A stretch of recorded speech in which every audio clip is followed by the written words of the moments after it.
Good evening, and thank you all again for coming down to join this panel discussion. I am Evangelist Lottie Stern, and I am in the doctoral program, and this is one of my projects. We have 4 panelists today. We're going to be talking about Generation X. This is panel 2, and panel 2 is the Generation X stuck in between. I'm going to go ahead on and introduce my panelists. This is panelist 1. He is a retired correctional officer. He has a BA in criminal justice correction. He is an Army Reserve. He's an administrator. He has been administrator in HR for the Army. He's a prior firearm instructor, crisis response team member. He has his state ministerial license, and he's a basketball coach. Has been a basketball coach. We have panelist 2. She is she's a retired professional truck driver. Her father was a pastor. She is the middle child. She dropped out of high school, but she went back and got her GED in 2010. And she's always worked in management and leadership. Our third panelist over there, she is a graduate from a business school. She has worked 15 years, held federal service in the military. She is a widow, and she loves the Lord. Our fourth panelist over sitting right there, he has a master's in education and organization leadership. He's administrator in higher education for 12 years, bachelor in psychology, University of the Pacific, U.S. Navy, USS John C. Stennis in Great Lake, Illinois. He is college, Berkeley HAAS, college-based 4-year cohort, which is for a college preparatory program for the kids. He's associate director in an MBA program, HAS School of Business. He's a chairman. He has been a chairman for Black Staff and Faculty Organization for 2 years. He has led virtual Black History programming with a virtual concert, served on committee that met with the Chancellor speaking on minority issues of staff and faculty. He's a co-founder and co-facilitator of the HAAS Anti-Racism Challenge, ARC. He also leads the Teen Youth, the YANA, Young and Not Ashamed, during his free time when not there at UC Berkeley. He's a spoken word orator and a leader of Friendship Baptist Church in Vallejo. He's married, father of 2, and one soon to come. He has a quote on here that says, "A successful man is one who can make a foundation with the bricks others have thrown at him," by David Brinkley. Okay. So we're going to go ahead on and we're going to get started here with our discussion. Again, I welcome you. As we know, Generation X was born between 1965 and 1980. And they were considered a slacker generation. They was considered, they were the latchkey kids. They was considered the left behind, the forgotten, the sandwich generation. They lived during the time when AIDS epidemic was running rapid, that MTV culture was going on, and the shifting landscape that would even rise to the rights of those that LGBTQ, I can never say that correctly. LGBTQ, yes. Generation X parents, they were the first to use a helicopter parenting. The boomers who famously let their kids stay outside until the streetlights came on. Gen Xers have a tendency to be far more involved with their children's social and educational development. Okay, so let's go ahead and get started. I believe we'll have enough time for each of you all to answer each of the questions, not just separate. I think we have plenty of time to do that, and then we have a discussion. So, looking at panelists, beginning with panelist 1. They say, in what ways do you find yourself caught in between the values and expectations of the baby boomers generation and those who are in the millennial generation? Well, I would think values and expectations. Baby boomers generally, we as Gen Xers, baby boomers, it's almost in a like. It's almost alike because baby boomers wasn't introduced to technology technology started later on in my life. But Gen Xers was coming to the medium road as far as the technology. So baby boomers, I would say we as Gen Xers and baby boomers, the technology part of it, it's probably separate, but just living day-to-day life, baby boomers and Gen Xers is somewhat the same in the sense that minus the technology aspect of it. And the values, I would think the value part of it, Gen Xers and baby boomers have the same value. We have the same respect as each other, whereas the millennials is a little different. And so I would say that we pretty much, the baby boomers and the Gen Xers are somewhat the same. And so, okay. What about millennials? Within say in the generation, those who are in the millennial generation as well. Well, like I said, the millennials are they was introduced to the technology. It's the I can do type generation.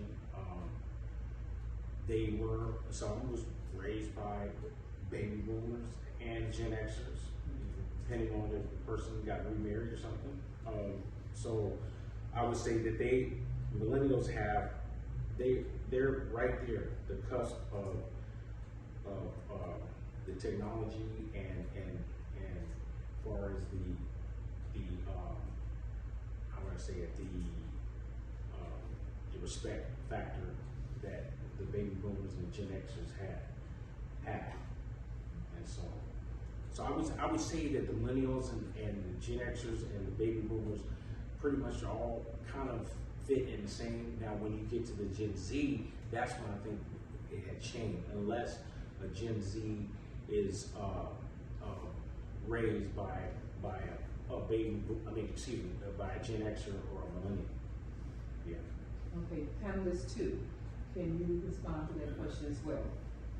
So, with me, I was actually raised around the baby boomer, and so to me, I see more aspects of how to actually live my life. So it kind of changed on my aspect of really how does a baby boomer supposed to be. So it brought me to come at a younger age to be more responsible than most, and as far as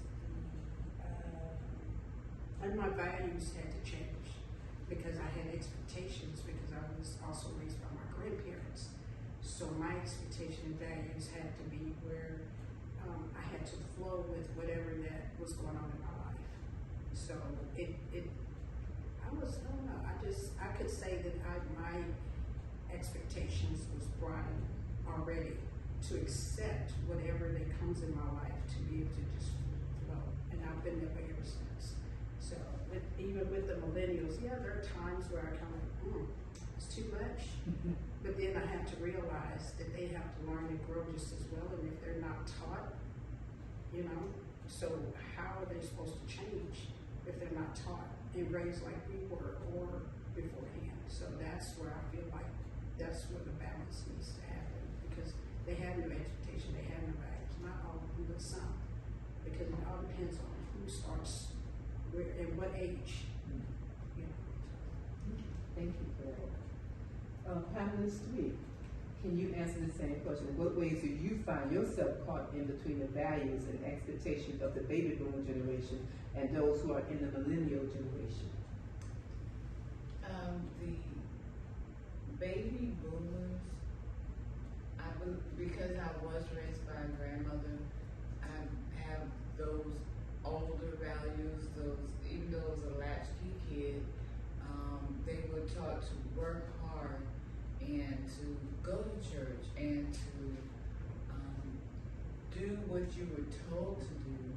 So we didn't get to ask questions because I said so was said and it was accepted. So I feel like now the millennials per se, they need an answer. They need the question and the answer and the reason. They're a lot smarter. I get that because technology has been since birth with them, and they picked it up. It was like just something they knew. They didn't know anything without it, life without it. So being in the middle is kind of, I just learned to work hard, and I had to catch up. I felt like I had to catch up and learn some computer and technology, and just to know that I worked hard and wanted them to know to work hard too. It's not just going to be given to you because you are a little smarter or because you do know a little differently. I still want them to know they need to work hard and be proud of that in their age group. Thank you for sharing. Thank you for sharing that. Panelist 4, can you answer that question still? Respond to it. Yeah, for me, it's an interesting perspective because I see myself, and I've used this analogy multiple times as a bridge, and a bridge to the older generation and a bridge to the newer generation, and very similar to what these panelists have shared, that I'm able to remember the old ways and adapt to the new ways, and in that I'm able to help the older generations because I've seen them grow, I've seen their limitations in the technology and things of that nature, and then with the new generation, I remember being that age. And so I'm able to have more grace and more patience with them and working with them and understanding kind of where they are in their development and their maturity and understanding. And so it's one of those things where I'm able to kind of I remember 8 tracks and I know how to use an iPhone and an iPad, and so I'm able to navigate both of those worlds and have conversations and help people kind of adapt to the times that we're in. So for me, it's a really interesting space, being that person and being the age that I am and remembering my parents when they were this age and what what my age was when my parents was this age. And now looking at me in the space, I look at things differently and I see things differently because I have more grace and I look more to those older than me because they have that wisdom, they have that understanding, and I look to that. So as I give to them, they also give to me and vice versa. So I think that's something that's very special. Thank you. And I love how you mentioned again about the bridge. Yes, but thank you all for those responses. So question number 2. Generation X is often associated with the position sandwich generation, focusing on balancing responsibilities for both children and aging parents. How does this impact your personal, spiritual, and professional life? We'll start with panelist 2. Wasn't expecting that, but okay. So with the sandwich generation, so I was literally looking at, for a sandwich generation, being caught in the middle of everything. Mm-hmm. So you basically have to be able to, and here again, you gotta adapt. Because even though you have your older generation where you still have to be there for them, just as well as the other generation. And I think that's where we were talking about this as a whole, how as Christians, we have to still hold our ground and still be able to be there for both ages and get an understanding, because they may be on 1,000 for as what they want to say and how they want to say it, but then here you still got to stay right there, because the generation that you're in, you got to humble yourself more than anything. So that's something that I've had to learn about being in the midst of the different generations. So, Thank you. Interesting perspective. Panelist 3, can you respond to that question? Yes. Caught in between, Timeless generation.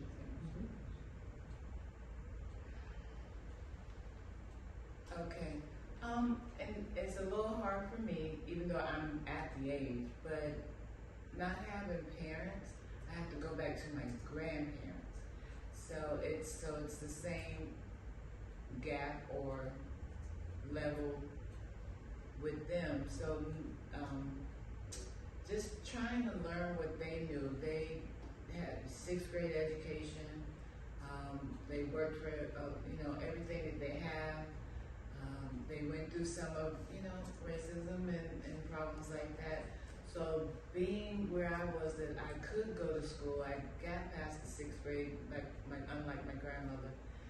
It just taught me to appreciate where I am, but I also just wish technology, well, you don't wish technology would slow down, but that I could speed up. So it's just hard being right there in the middle. You just, let's see, I'm sorry. That's okay. Just knowing that you can do more than your grandparents or parents, especially when it comes to just their education, and then knowing that the millennials or those that are after us, it's just so easier for them. So I sometimes just feel in the middle that I just wanting to do both. I want to balance that out and be able to hold on to my values and learn and grow. This for? Yeah, I think this is a great question, and for me, it's interesting because being a father, being an uncle, being a brother, I'm able to kind of look at the different perspectives of life, and again, just looking back at my age when I was the age that when I'm dealing with youth, and then understanding and looking at the grace of older people and learning from them, watching them tarrying in the spirit, watching them praying, watching them reading, watching them doing all these things. Even at church, and how church has evolved, and going to church when you had to sit at the table, ring the bell, and you had to do devotional service, and everybody had testimony service and all these different things. And now we've shifted to the new age church that is more show in some cases, and not necessarily as relationally built in many cases. And so just really, again, being the term again, bridge, and helping the new generation still keep the foundation and fundamentals of the relationship aspect that we grew up with in my age, and from those that came from older than me, and watching them and learning from them, and just being able to take those experiences and help them, use them to help shape my life, mold my life, but also being able to pour into other people. It means nothing to have knowledge and not share it. If you have knowledge and you don't share it, then what's the point of having knowledge? And so I think that's the biggest piece for me, is as I learn more and do more, I also share that knowledge with others so that they can be better in a better situation than I was when they were in that age. And that's really what my goal is in my life, and just to be able to provide that in my when I have the opportunity. Yeah. And I think too, it is important to share the knowledge, and that's what with the problem that we found with the problem statement that I am doing with this panel is that they're not getting what they need, and they're not even able to put out what they have. So that's kind of got them stuck. Okay, panelist one, can you respond to that question as well? Well, I look at that question as I'm sitting at all three. My kids are grown, but I have an aging parent that we're dealing with. So that's a challenge. And how does it impact me? It kind of impacts you personally because, for one, the parent is living not with us, kind of, far away. So we have to, just constantly having to worry about that. Spiritually, it doesn't. I think that. I think I'm stronger now than I was, when I was in my younger years.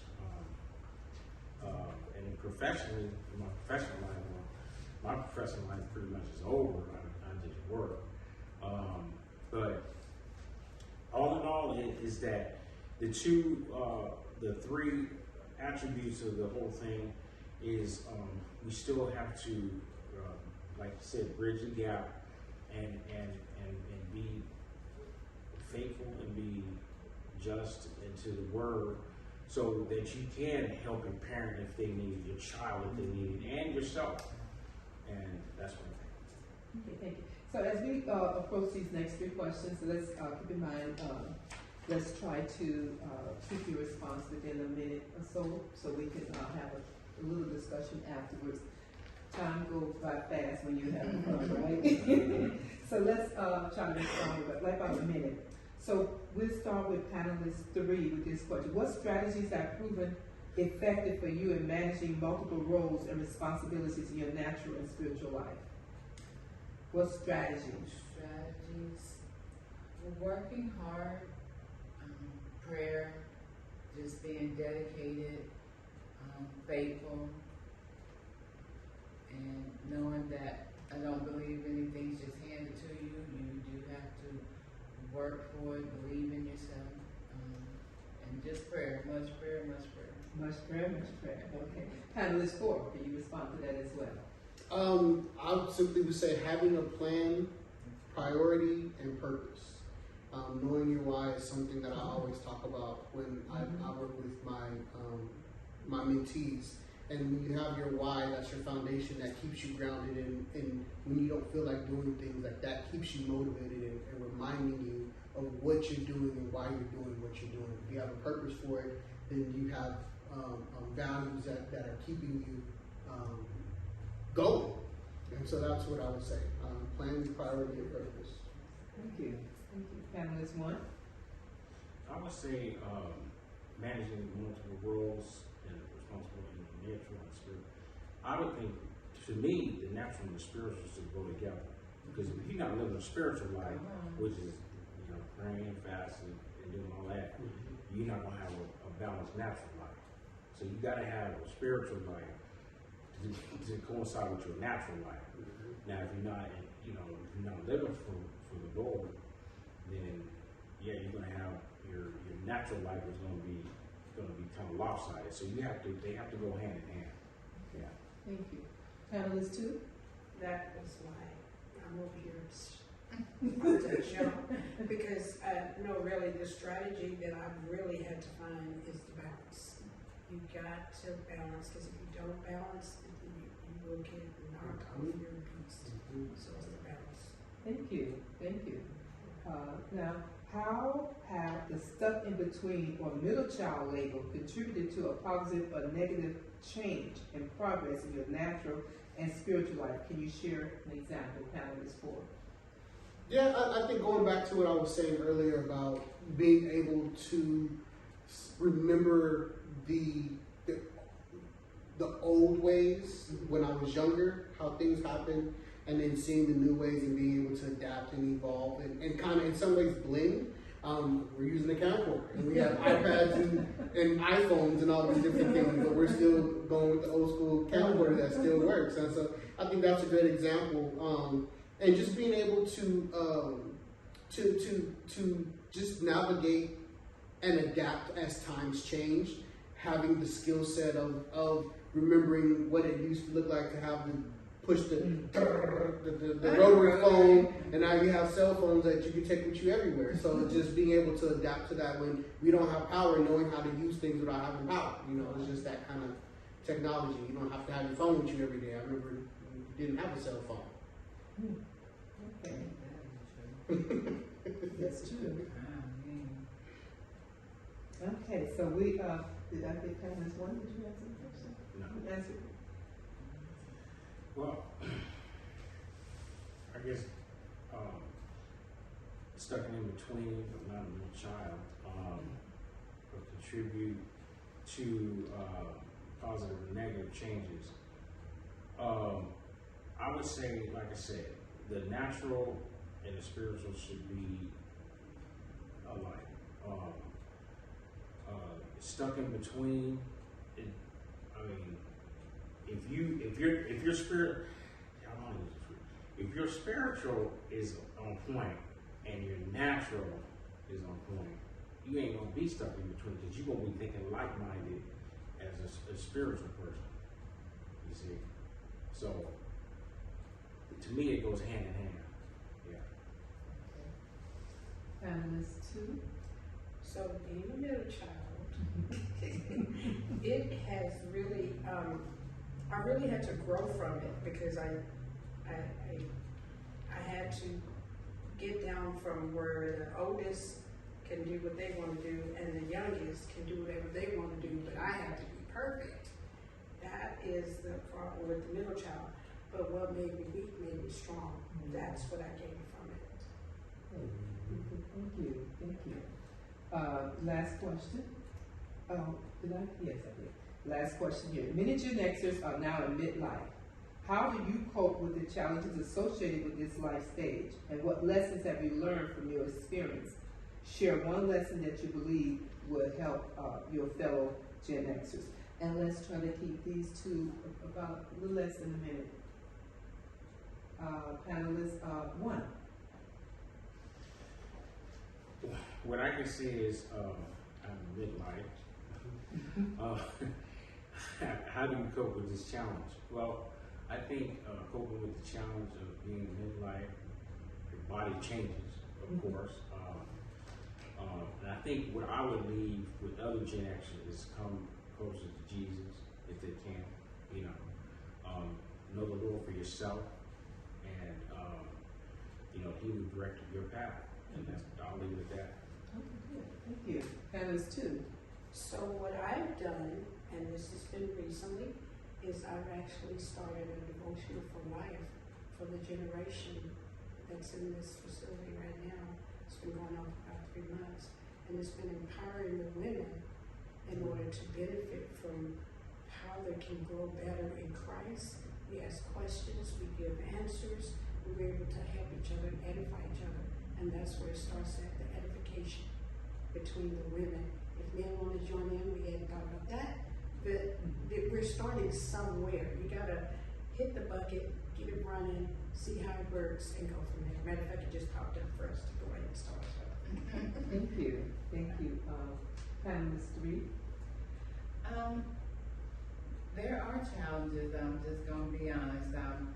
Didn't get to know as much older things as I wanted to, and I haven't learned as much newer things as I need to. But learning to still be just striving, trusting God, just striving and relying on the Lord, because that's the only hope. I know we're talking a lot about spiritual. I hope that's okay, because as it was stated, your natural and your spiritual life, you have to have that balance. Your natural life, without God, you working hard and you may be strong, you can lift those 10 pounds or whatever it is, and that's on your own, but you want God to always just continue to direct you and bless you. So I just want to, encourage them to stay encouraged, still love the older values you have. Don't let anyone make you feel that you're old-timey or you this or you're that. And you don't have to be as fast as them. It's a pace, and we just have to keep trusting the Lord. Thank you. So as we close them out, Panelist four. Yeah, I think for me, the one thing I would say is trust the process.